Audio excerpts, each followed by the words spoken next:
नमस्कार, big debate में आपका स्वागत है। मैं हूं आपके साथ विजेंद्र। आज चर्चा सड़क पर संग्राम की। कांग्रेस के राजभवन घेराव के साथ मध्य प्रदेश में चुनाव का सड़क संग्राम शुरू हो गया है। ट्विटर पर सरकार को घेरने वाली कांग्रेस ने आलाकमान के निर्देश पर सड़क पर भी सरकार को घेरने की कोशिश की। कमलनाथ की अगुवाई में महंगाई, बेरोजगारी समेत कई मुद्दों को लेकर कांग्रेस कार्यकर्ता राजभवन का घेराव करने निकले। करीब 10,000 कार्यकर्ताओं की भीड़ के साथ कांग्रेस ने सरकार को अपनी ताकत का एहसास कराया। 6 महीने बाद सरकार बनाने का दम भरा। वहीं सीएम शिवराज ने कांग्रेस के प्रदर्शन को हवाई बताया। बीजेपी नेता इसे फ्लॉप शो बताते दिखे। देखिए रिपोर्ट।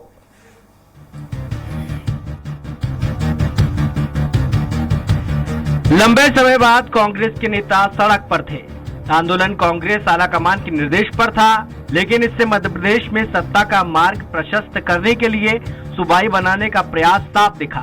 टारगेट पर एमपी सरकार थी तो नजरें मुख्यमंत्री की कुर्सी पर। प्रदर्शन पहले से तय था तो राजभवन से पहले रंगमहल चौराहे पर पुलिस ने बैरिकेड लगा रखे थे। पुलिस यहां कांग्रेस नेताओं को रोकने में फेल रही। कार्यकर्ता बैरिकेड तोड़ते हुए आगे बढ़ गए। कार्यकर्ता पैदल, जबकि कमलनाथ, नेता प्रतिपक्ष डॉक्टर गोविंद सिंह और दूसरे बड़े नेता ट्रक पर सवार होकर आगे बढ़े। पुलिस ने विधायक जीतू पटवारी, कुणाल चौधरी समेत 50 कार्यकर्ताओं को गिरफ्तार किया। कार्यकर्ताओं को 3 बसों में भरकर पुलिस प्रदर्शन स्थल से लेकर रवाना हो गई। डीसीपी साईं कृष्ण थोटा के मुताबिक प्रदर्शन में 5,000 की भीड़ थी। गिरफ्तारी के बाद कांग्रेस नेता और कार्यकर्ता पीछे हटना शुरू हो गए। इस बीच कमलनाथ भी कार से रवाना हो गए। कांग्रेस का प्रदर्शन करीब 2 घंटे चला।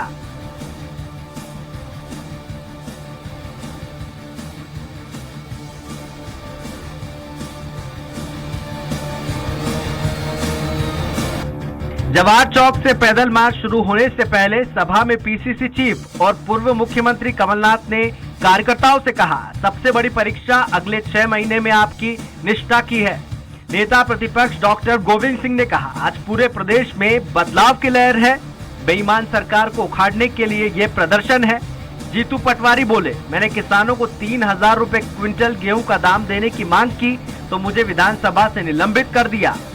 सरकारी पैसे से भाजपा दफ्तर में खाना खिलाने की बात उठाई, मैंने गलत किया क्या? अब की बार बीजेपी 50 के पार नहीं पहुंचेगी।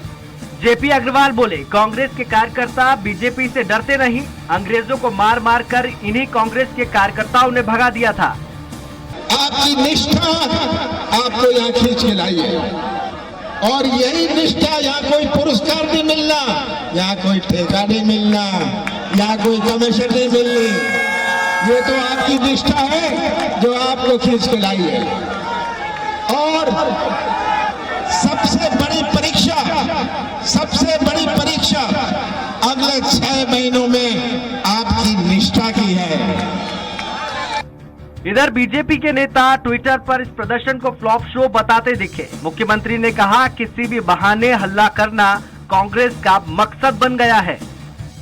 खिसियानी बिल्ली खंबा नोचे,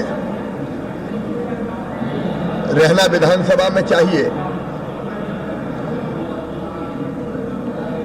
लेकिन किसी न किसी बहाने केवल हंगामा खड़ा करना अब कांग्रेस का मकसद रह गया है। भोपाल में कांग्रेस के प्रदर्शन के बाद प्रदेश कांग्रेस अध्यक्ष कमलनाथ ने इसमें शामिल कार्यकर्ताओं का अभिनंदन किया। उन्होंने ट्वीट किया कि कांग्रेस के कार्यकर्ता का हौसला 2 गुना हो गया है। उन्होंने ये दावा भी किया कि 6 महीने बाद प्रदेश में कांग्रेस की सरकार बनेगी। कांग्रेस के दावों के बीच बीजेपी की अपनी तैयारियां हैं। 2018 से सबक लेकर बीजेपी हर कदम बारीकी से रख रही है। हालांकि वादे और दावों में दोनों एक दूसरे से आगे निकलने की होड़ में है। अतुल शर्मा, स्वराज एक्सप्रेस, भोपाल। इस पर ज्यादा चर्चा के लिए मौजूद है हमारे साथ शैलेंद्र जैन। हमारे साथ कुछ देर में होंगे विधायक है बीजेपी के सुरेश राजे साहब। हमारे साथ विधायक मौजूद हैं स्टूडियो में, उनका बहुत बहुत स्वागत है। हमारे साथ होंगे योगीराज योगेश जी, वरिष्ठ पत्रकार। राजे जी, आपसे पहला सवाल, सीएम कह रहे हैं कि आपको विधानसभा में होना चाहिए, आप लोग सड़कों पर हैं। नहीं, शायद सीएम साहब ने देखा नहीं, हम लोग विधानसभा में भी थे। विधानसभा की कार्रवाई विधिवत जब चल रही थी तो हम सदन में थे जी, लेकिन हमारा प्रदर्शन पहले से तय था। और ये प्रदर्शन क्यों करना पड़ा, ये सीएम साहब भी बहुत भली बात जानते हैं। जब बेवजह की बात पर जिसका कोई औचित्य नहीं जी, और सदन नहीं चलने देना, सिर्फ कुल मिला के विपक्ष के विधायक सदन में अपने प्रश्न न पूछें, इसलिए सदन को किसी न किसी बहाने से कहने को तो 1 महीने का सदन था, लेकिन हमें नहीं लगता कि इस पूरे 1 महीने के सदन के कार्यकाल में 10 बैठकें भी हमारी हो पाएंगी जी। ये मंशा है सत्ताधारी दल की, और ये कहना ठीक नहीं है कि हम सदन से भागना चाहते हैं या हम सदन चलाना नहीं चाहते। अरे जिम्मेवारी जिनके कंधों पर है सदन चलाने की, वो हम पर तोहमत लगा रहे हैं कि सदन में होना चाहिए। आप तो देखो ना, हमको तो जिस दिन से दायित्व मिला है 100 में 100% हाजिरी होगी। मैं आपके माध्यम से, आप रिकॉर्ड में देख लें, 1 मिनट 1 घंटे भी हम नदारत नहीं रहे होंगे सदन से जी। ये हम सदन के प्रति हमारी जिम्मेवारी बनती है, हम उसको बखूबी निभा रहे हैं जी। और आपको क्या लगता है कि 2023 में कौन से मुद्दे होंगे जिसके बूते आपकी सरकार बनेगी? देखिए, अब 23 में तो मुद्दे ही मुद्दे हैं। अब किस मुद्दे की बात करूं? सबसे पहला मुद्दा, ये जो सरकार है वर्तमान में, जो सरकार चल रही है, ये भारतीय जनता पार्टी का नेतृत्व भी जानता है कि जनादेश की सरकार नहीं थी। ये कैसे जोड़ तोड़ करके और क्या क्या करके क्या क्या इसमें घालमेल किया, और ये सरकार इन्होंने, मतलब लोकतंत्र में विश्वास नहीं था, जल्दबाजी थी। 5 साल को जनादेश मिला था, कमलनाथ जी को चलने देते, क्या दिक्कत थी? लेकिन नहीं, हमको चलने देना ही नहीं था। लोकतंत्र में भरोसा नहीं, संविधान में भरोसा नहीं, और इसकी तोहमत किस पर? बोले कांग्रेस नहीं चाहती कि सदन चले, कांग्रेस नहीं चाहती कि, अब ये बताइए साहब, हमारे विधायकों की बात सदन में सुनी नहीं जाती।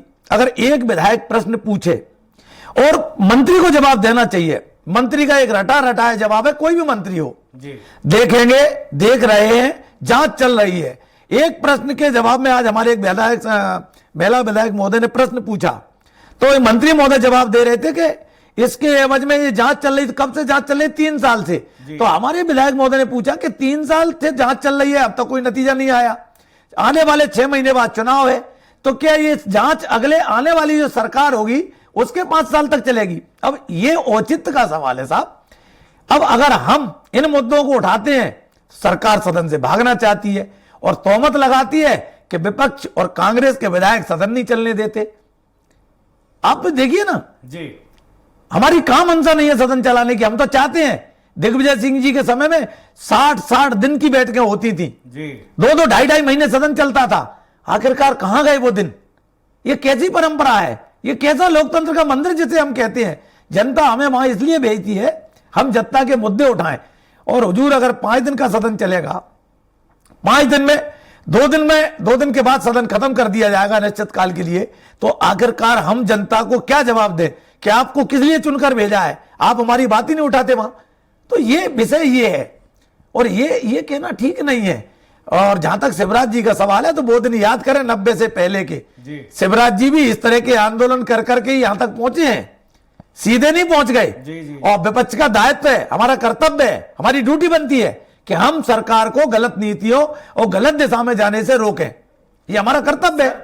कमलनाथ जी ने कहा है कि 6 महीने कार्यकर्ताओं की निष्ठा के होंगे। यहाँ पर जो प्रदर्शन हुआ है वो किसी ठेके के लिए नहीं हुआ है, पद के लिए नहीं हुआ है।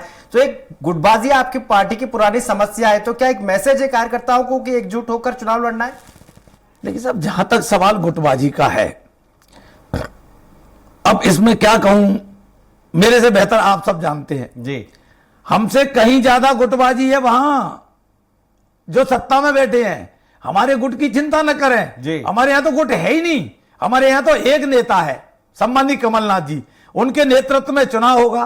कमलनाथ जी को हम सब मिलकर जी सीएम बनाएंगे, और इसलिए हमारे यहां किंतु परंतु कोई स्थान नहीं है। और ये देखिए, ये तो ठीक है, कांग्रेस पे कुछ तोहमत लगाने को नहीं बनना तो उन्होंने कहा यही कर दो।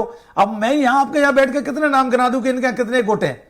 आप बताएं हमारे यहाँ काहे का गुट है? हमारे यहाँ कोई गुट नहीं है। हमारे यहाँ एक गुट है, कांग्रेस पार्टी हमारा गुट है जी। हमारे यहाँ कोई गुट नहीं है। हमारा एक नेता है, कमलनाथ जी हमारे सम्मानित नेता हैं, जिनके नेतृत्व में कांग्रेस पार्टी चुनाव लड़ने जा रही है, और उनके नेतृत्व में कांग्रेस पार्टी आने वाले 2023 में सरकार बनाने जा रही है। जी, बीजेपी के नेता कह रहे हैं राजेश जी कि आपकी पार्टी जो है वो मुंगेरी लाल के हसीन सपने देख रही है, उनकी सरकार नहीं आने वाली है। शिवराज जी बहुत अच्छा काम कर रहे हैं, उन्हीं की सरकार रिपीट होगी बीजेपी की।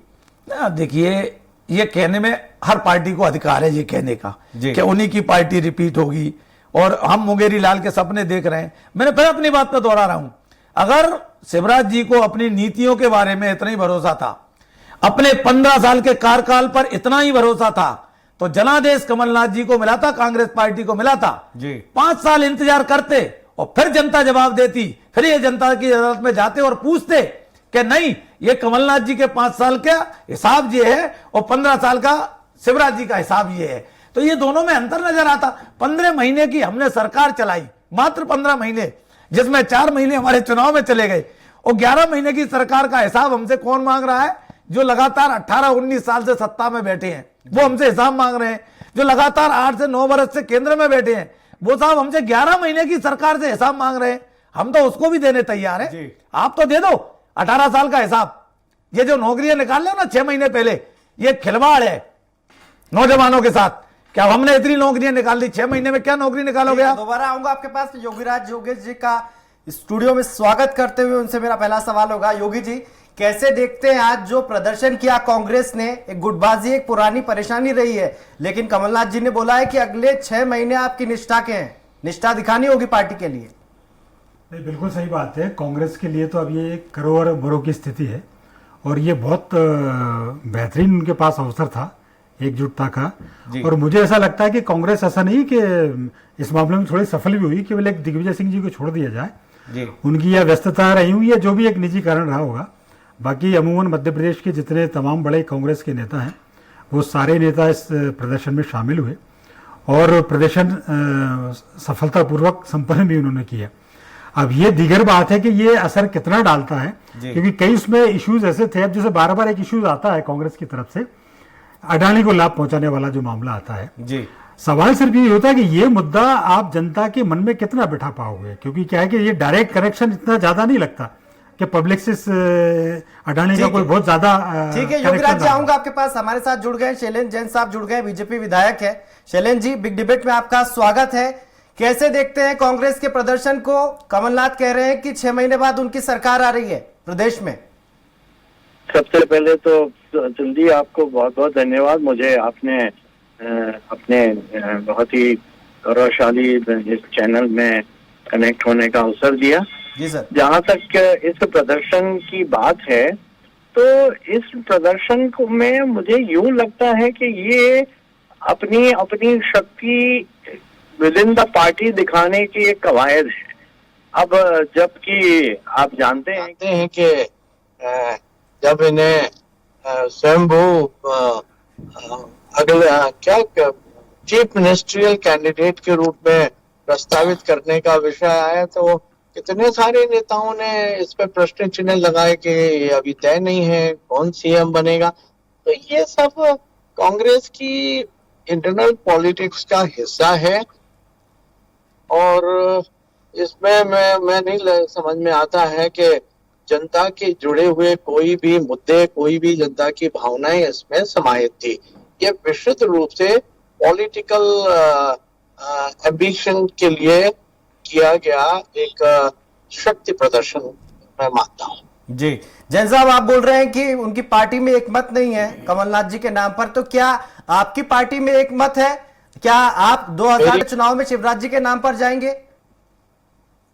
बिल्कुल, पार्टी के अंदर कहीं कोई लीडरशिप को लेके कहीं कोई इस तरह की ओपिनियन नहीं है। पार्टी के अंदर कहीं कोई कंफ्यूजन नहीं है। हमें पिछले लंबे समय से हमारा ट्रैक रिकॉर्ड है, माननीय शिवराज जी के नेतृत्व में हम लोग हमेशा जीते आए हैं और 2018 में भी कांग्रेस पार्टी की तुलना में भारतीय जनता पार्टी ने अधिक मत प्राप्त किए थे। जी, वह अंक के हिसाब से भले बीजेपी कुछ सीटों को भी बहुमत नहीं मिल पाया, तो ये कहना भी उचित नहीं होगा कि कांग्रेस को मैंडेट मिला या जनता का वो मिला। तो ये सिचुएशन अलग टाइप की थी, लेकिन शिवराज जी एक हमारे एक जन नेता है, मध्य प्रदेश में उनका कोई विकल्प नहीं है और हम सब लोग उनके नेतृत्व में चुनाव लड़ने वाले हैं। पर जैन साहब, अब आप कह रहे हैं कि लीडरशिप में आपकी पार्टी में कोई कंफ्यूजन नहीं है, तो फिर आपकी पार्टी के कई नेता क्यों बोलते हैं कि गुजरात मॉडल लागू होना चाहिए, भूपेंद्र जैसे सीएम का कोई नाम आना चाहिए यहाँ पर ताकि चुनाव जीता जा सके एमपी में? अब ये विषय कहाँ से आया है, कौन इस विषय को लेके आए हैं, इसमें मेरे को कोई आइडिया नहीं है। महासचिव कैलाश विजयवर्गीय जी बोल चुके हैं कि एमपी में भी गुजरात मॉडल लागू होना चाहिए। तो ये प्रश्न आप उनसे जरूर करिएगा कि गुजरात मॉडल आना चाहिए तो क्यों आना चाहिए, लेकिन जहां तक मेरा व्यक्तिगत अभिमत है, मेरी स्पष्ट मान्यता है कि शिवराज जी के नेतृत्व में हम सब लोग अगला चुनाव लड़ेंगे और ठीक है, बहुमत के साथ जीत। हमारे साथ राजेश साहब हैं, वरिष्ठ विधायक हैं। राजेश जी कैसे देखते हैं? वो कह रहे हैं आपके यहाँ तो लीडरशिप पे कंफ्यूजन है, आप कैसे चुनाव लड़ेंगे फिर बीजेपी के खिलाफ? दरअसल विजय जी, शैलेंद्र जी की मजबूरी है, वो ये तो नहीं कह सकते कि कन्फ्यूजन उनके यहाँ नहीं है, बल्कि कन्फ्यूजन ही कन्फ्यूजन है जी। हमारे यहाँ कोई कन्फ्यूजन नहीं है, हमारे यहाँ सिर्फ एक नाम है जिसके नेतृत्व में हम चुनाव लड़ने जा रहे हैं। कमलनाथ जी के नाम पर चुनाव लड़ा जाएगा, कमलनाथ जी के नाम पर ही जनता हमको जनादेश देने वाली है, हमारे यहाँ कोई कन्फ्यूजन नहीं है। और जहां तक देखिए जैन साहब ने कहा कि वोटों का अंतर था, वोटों का प्रतिशत था, बहुत वरिष्ठ विधायक हैं, मैं तो अभी नया नवेला विधायक हूं सदन में जी। मेरी समझ से परे है ये बात कहना कि वोटों का प्रतिशत तो हमारा ज्यादा था लेकिन सीटें कुछ कम थी। जिस पार्टी से शैलेंद्र जी आते हैं, मैं भी उस पार्टी में बरसों रहा हूं जी, ये उस पार्टी की न रीति न नीति, ये किसी से मेल नहीं खाती। लेकिन मुझे तो पता नहीं चला कि आखिरकार शैलेंद्र जी जैसे विधायक वहां बैठे रहे, तमाम वहां उस विचारधारा के विधायक बैठे रहे, उन्होंने ये कैसे स्वीकार कर लिया कि एक चुनी हुई सरकार को हम हटाकर और एक ऐसी सरकार को जन्म दें जो जीवन भर हमारे लिए एक ऐसा यक्ष प्रश्न बन जाएगा कि भारतीय जनता पार्टी में भी ये होता है। तो ये मेरा कहना है, ये इसलिए मेरा कहना है कि कन्फ्यूजन और कन्फ्यूजन, सिर्फ कन्फ्यूजन है तो भारतीय जनता पार्टी में है, कांग्रेस में नो कन्फ्यूजन, सिर्फ एक ही बात, एक ही मुद्दा, एक ही नेता जी, जय जय कमलनाथ जी। ठीक है, योगीराज जी कैसे देखते हैं इस पूरे कॉन्टेक्स्ट को? आपने बीजेपी के विधायक को सुना, आपने कांग्रेस के विधायक को सुना, वो कह रहे हैं कि कंफ्यूजन ही कंफ्यूजन है, सॉल्यूशन का पता नहीं, बीजेपी के लिए कह रहे हैं नहीं, सही बात है। अब अपने अपने दलों की बात करेंगे दोनों नेता जी, लेकिन मैं इसको इस एंगल से भी देखता हूं कि इस तरह की एक एग्रेसिव शैली में प्रदर्शन बहुत दिनों से मध्य प्रदेश में, भोपाल में देखने को नहीं मिला था जी। तो मुझे तो ये थोड़ा ठीक लगता है कि विपक्ष जो है चैतन्य हुआ है जी, और थोड़ा बहुत भी सही, लेकिन थोड़ी सी उसने एक उपस्थिति दर्ज राजनीति में, राजधानी में कराई है जी, जिसकी बहुत लंबे समय से दरकार थी। क्योंकि जब तक आप एग्रेसिव नहीं होंगे, जब तक आप आक्रामक रुख नहीं अपनाएंगे, तब तक मुझे लगता नहीं है कि आप थोड़ा सा कुछ गेन कर पाएंगे। जी, ट्विटर से बाहर निकली है पार्टी, सड़क पर आई है, ये कहने का मतलब है आप? हाँ, मैं यही कह रहा हूं। अभी तक देखिए कांग्रेस पे चार्जेस क्या क्या लगते हैं। कांग्रेस पर चार्जेस यही लगते हैं कि एक तो ये सोशल मीडिया की पॉलिटिक्स करते हैं जी, एक सबसे बड़ा जो चार्जेस उन पर जो लगते हैं कि साहब घोटों में बटी हुई पूरी की पूरी पार्टी है। तो आज कम से कम एक दिग्विजय सिंह जी को यदि छोड़ दिया जाए तो बाकी मध्य प्रदेश के जितने नेता थे वो थे। ये दीगर बात है कि हमेशा हमने जितने भी प्रदर्शन देखे, क्योंकि प्रदर्शन का मतलब ही संघर्ष से होता है, तो ये बड़ा विचित्र संघर्ष का एक उदाहरण था कि सारे सीनियर लीडर कार में सफर कर रहे थे और बाकी लोग सड़कों पर पैदल चल रहे थे। तो इसमें भी एक कहने वाली बात है कि जब तक आप सड़कों पर नहीं उतरेंगे, सड़कों पर उतरकर जब तक आप संघर्ष नहीं करेंगे, तो वो जो मैसेज आप कन्वे करना चाहते हैं अपनी युवा पीढ़ी को, वो कन्वे नहीं कर पाएंगे। हो सकता है कमलनाथ जी की कुछ मजबूरी रही हो, लेकिन कमलनाथ जी के समेत तमाम बड़े नेता वो सब कार पे सवार थे जी। मतलब ऐसा लग रहा था कि कोई जुलूस जा रहा हो या कोई रैली को संबोधित करने जा रहे हैं। तो ये सड़क का प्रदर्शन मुझे थोड़ा सा कम लगा। फिर भी मैं इसको इसलिए पॉजिटिव मानता हूं कि कुछ नहीं होने से थोड़ा बहुत अच्छा है और कांग्रेस ने अपनी उपस्थिति दर्ज कराई है, मैं इसको पॉजिटिव उसमें लेता हूं। ठीक है, इस पर रिएक्शन लेते हैं शैलेंद्र जैन साहब से। जैन साहब, नेता प्रतिपक्ष गोविंद सिंह का कहना है कि बेईमान सरकार को उखाड़ने के लिए प्रदर्शन था। तो मैं अपने आपके चैनल में उपस्थित राजे जी के बात का जवाब देना चाहूंगा जी। अब वो बोल रहे हैं कि सर्वनाम मान्य नेता है, जय जय कमलनाथ, यही संस्कृति से जब तक ये ऊपर उठ के नहीं आएंगे तब तक कांग्रेस का कोई उद्धार नहीं होने वाला है। ये जय जय संस्कृति से हमें उभरना होगा। अब आप बताइए, पूछिए इनसे कि कमलनाथ जी को दिग्विजय सिंह जी स्वीकार होंगे क्या? कमलनाथ जी स्वीकार होंगे क्या दिग्विजय सिंह जी को? क्या अरुण यादव जी को स्वीकार होंगे? क्या राहुल भैया को स्वीकार होंगे? ये बहुत $1 मिलियन क्वेश्चन है कि यहाँ महत्वाकांक्षाएं इतनी हिलोरें ले रही हैं लोगों की कि विचारधारा तो गौण हो गई है।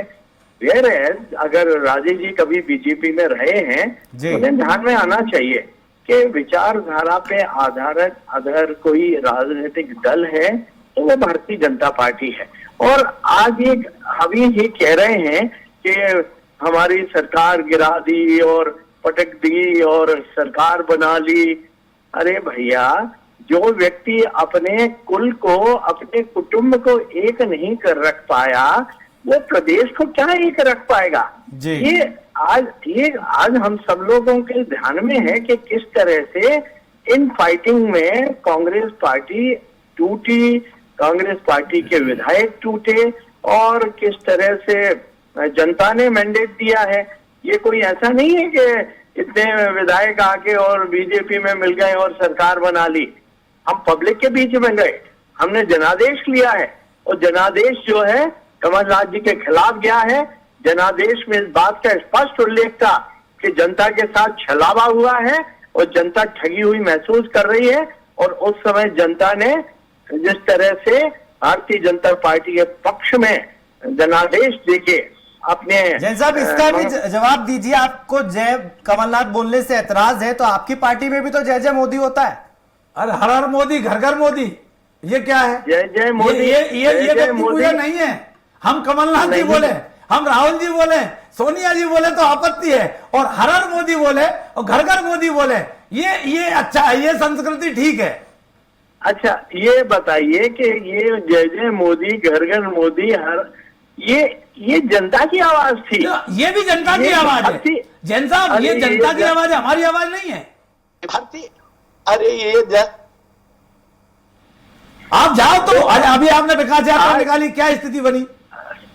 विकास यात्रा में हमारा बढ़िया अनुभव रहा। हमने पूरे विधानसभा की पैदल यात्रा की और लोगों का आत्म संतुष्टि का भाव परिलक्षित हो रहा था उनके चेहरों से। भारतीय जनता पार्टी की नीतियों के प्रति लोगों ने सम्मान व्यक्त किया। मुझे नहीं लग रहा है कि आप कहाँ की बात कर रहे हैं। जी ठीक है, राजेश साहब इस पे जवाब दीजिए। एक सवाल और है कि आपकी पार्टी के बारे में बीजेपी के कई नेता बोलते हैं कि आपके पास मुद्दे ही नहीं है, दिवालियापन है मुद्दों का आपके पास। देखिए विजय जी, मैं बहुत स्पष्ट आपके सामने कहना चाहूंगा कि जिन्होंने कहा कि मुद्दे नहीं है, अब कितने मुद्दों की बात करें जी।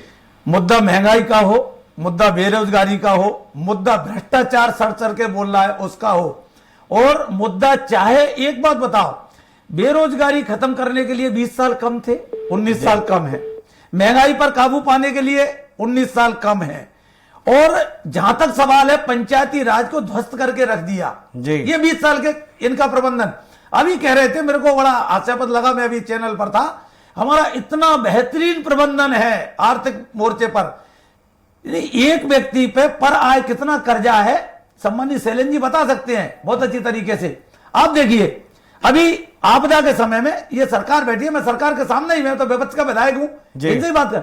अभी बिन मौसम बरसात हुई, बिन मौसम हवा आंधी आई, कितना फसल का नुकसान हुआ है। सरकार ने कहीं 1 रुपए की घोषणा नहीं की सर्वे कराने की। भाई पैसा तो तब देंगे जब सर्वे होगा, सर्वे कराना ही नहीं है। एक अब आ जाए आप, अभी बहुत अच्छा एक इन्होंने चुनावी वो लाए हैं, अब उसको मैं यही कहूंगा, उसको आगे नहीं बोलूंगा सेंटेंस को, कि हम लाडली बहना, बहुत अच्छी बात है, खुशी की बात है, लाडली बहना को कुछ कर दे रहे हैं, उनके मन में कुछ आया, लेकिन देर से 19 साल बाद याद आई कि लाडली बहना का भी भला करना चाहिए। लेकिन जिस लाडली घर के घर में कमलनाथ जी के समय में 100 रुपए में 100 यूनिट बिजली का बिल आता था जी, आदरणीय जैन साहब, उस लाडली बहना के घर में जाकर देखो 1000 से लेके 3000 तक बिल आने लगा। उस किसान के यहां जाकर देखो, जिस किसान की फसल पकी खड़ी है, लेकिन वो पूरे के पूरे ट्रांसफार्मर उठा लिए जा रहे हैं। क्यों? कि आपने बिल नहीं भरा। किसान कह रहा है कि मेरे साहब 1 महीने बाद फसल आएगी, मैं फसल पर बिल भरूंगा। और ये मैं उस स्थिति को बता रहा हूं। अभी आपने कहा कि विकास यात्रा का बहुत अच्छा, विकास यात्रा के दौरान की ये घटना है। आपकी इधर विकास यात्रा निकल रही थी, उधर किसान की विनाश यात्रा का आप पूरा का पूरा इंतजाम करके चल रहे थे। गांव की लाट काट दी गई। मतलब 10 किसानों पे अगर बाकी है, 50 किसानों ने बिल भर दिया। ठीक, इस पे कमेंट ले लेते हैं। आप तो योगेश जी से कमेंट ले। विजय जी, कितने मुद्दे, ये मुद्दे नहीं है। हम कह रहे हैं मुद्दों का पिटारा है हमारे पास भारतीय जनता पार्टी के खिलाफ। ठीक है सर, भारतीय जनता पार्टी किस मुद्दे के लेकर चुनाव में जाएगी? योगेश जी कैसे देखते हैं? कांग्रेस कह रही है बहुत सारे मुद्दे हैं, बीजेपी कह रही है मुद्दे ही नहीं है, हमारी सरकार रिपीट होने वाली है। ये तो अपने अपने दावे हैं, कोई भी ये थोड़ी कहेगा कि साहब हमारी सरकार नहीं आएगी जी। और ये बात सही है कि इसके पक्ष में सरकार के पास मतलब लॉजिकली बात है उनकी। और कई चीज जो उन्होंने गेम चेंजर स्कीम जिनको कहा जा रहा है, उसमें गेम चेंजर स्कीम ये भी कहा जा रहा है लाडली बहना। इसके अलावा एक गेम चेंजर स्कीम ये भी है कि जो शिवराज जी ने जो लोगों को रहने की आवास भूखंड की जो योजना शुरू की है, तो डेफिनेटली ये कहीं ना कहीं बहुत बड़ा और दूरगामी प्रभाव डालती है लोगों पर। और वो आदमी जो गरीब, जिसके घर में रहने को जगह नहीं थी, उसको यदि आप 600 स्क्वायर फीट का टुकड़ा दे रहे हो रहने के लिए, मकान बनाने के लिए, तो ये कहीं ना कहीं सरकार के लिए बेनिफिट होता ही होता है। ऐसे ही लाडली बहना भी कहीं ना कहीं बेनिफिशियल साबित होगी ही होगी। लेकिन इसके अतिरिक्त ये बात सही है कि गांव में आज भी बिजली का घनघोर संकट है। और ये बात सही है कि एक गांव में ठीक है योगेश जी, ठीक है, समय का अभाव है सर। आखिरी कमेंट चाहूंगा शैलेंद्र जी से। शैलेंद्र जी, दिग्विजय सिंह प्रदर्शन से नदारद रहे, कैसे देखते हैं आप इसे? ये वैसा ही बात है जिसकी हम पहले अपने आपके इंटरव्यू के ही से मैं कह रहा हूं कि पार्टी के अंदर इन फाइटिंग बिल्कुल जोर शोरों पे है। दिल्ली के चक्कर लग रहे हैं, अपने आप को नेता स्थापित करने की होड़ बनी हुई है, छत्रप हैं। ये अलग अलग क्षेत्रों के अलग अलग नेता जी। ऐसे में पार्टियां नहीं चलती, विचारधारा से पार्टियां चलती हैं। और अगर आदमी का अंतिम लक्ष्य सिर्फ सत्ता प्राप्त करना है तो मैं समझता हूं। आपको टोकना चाहूंगा, समय का अभाव है। आप तीनों मेहमानों का बहुत बहुत शुक्रिया। शैलेंद्र जैन साहब हमारे साथ विधायक जुड़े थे बीजेपी के, आपका बहुत बहुत शुक्रिया। राजेश साहब आपका बहुत बहुत शुक्रिया। योगीराज जी आपका बहुत बहुत शुक्रिया। राजनीति में विरोध प्रदर्शन के लिए विपक्ष अपनी शक्ति का एहसास सरकार को कराने की कोशिश के तौर पे करता है, लेकिन बड़ा सवाल यह है विपक्ष का विरोध जनता का विरोध बनेगा या विपक्ष की तमाम कोशिशें धरी की धरी रह जाएंगी। फिलहाल बिग डिबेट में आज के लिए इतना ही। आप देखते रहिए स्वराज एक्सप्रेस। नमस्कार।